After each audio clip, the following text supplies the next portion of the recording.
Great British Sewing Bee, Esme Young's life from tragic loss to hidden problem. The Great British Sewing Bee, Judge Esme Young has faced her fair share of struggles. In 2016, Esme replaced Mae Martin as a judge on the hit BBC competition.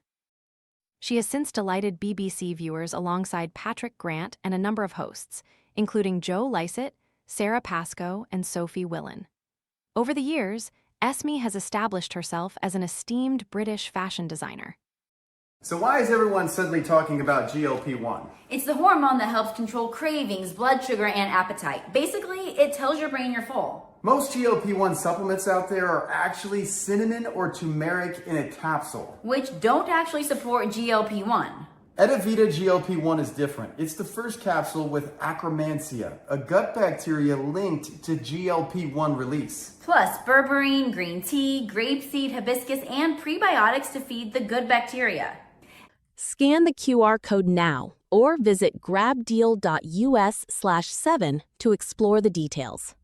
In 1972, she founded a shop in Camden Town called Swanky Modes, alongside fellow designers Judy Dewsbury, Melanie Herberfield, and Willie Walters. Throughout the 1970s and 1980s, Swanky Modes clothing appearing in Vogue, Honey, and The Face, and was photographed by David Bailey, Nick Knight, and John Swannell. Since then, Esme has made costumes for many films, including The Beach, Bridget Jones's Diary, Romeo and Juliet, and Trainspotting. She notably designed the bunny costume worn by Renee Zellweger in the first Bridget Jones movie. That's not all, as one of Esme's most famous designs was the amorphous dress worn by Linda Kozlowski in the 1986 movie Crocodile Dundee, a dress that is now in the V&A collection. But away from her successful career, Esme has also been through a number of challenges. Esme grew up in Bedford with her stay-at-home mom and her dad, who was an RAF pilot. He was a fighter pilot in World War II. Speaking with The Telegraph in 2022, Esme opened up about her life in North London after moving into a one-bedroom flat in 1983. "I've never been able to afford my own home. I've lived in social housing since 1983 in a one-bedroom flat in Islington, North London, rented from the charitable housing trust Peabody," she explained.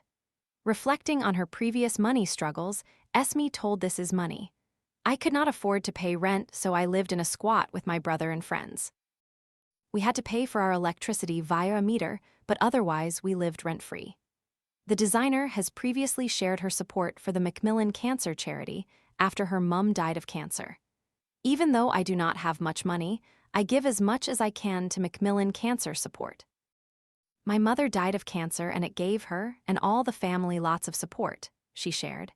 In an interview with Sheer Lux, Esme revealed that she was partially deaf and therefore only learned to read when she was 7 years old.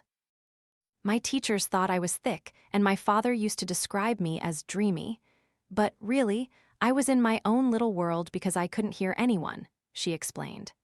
"I also didn't learn to read until I was 7 because I didn't know how to make the right sounds. It's still a bit of a problem today because I have to look at everything visually." The Great British Sewing Bee is available to stream on BBC iPlayer.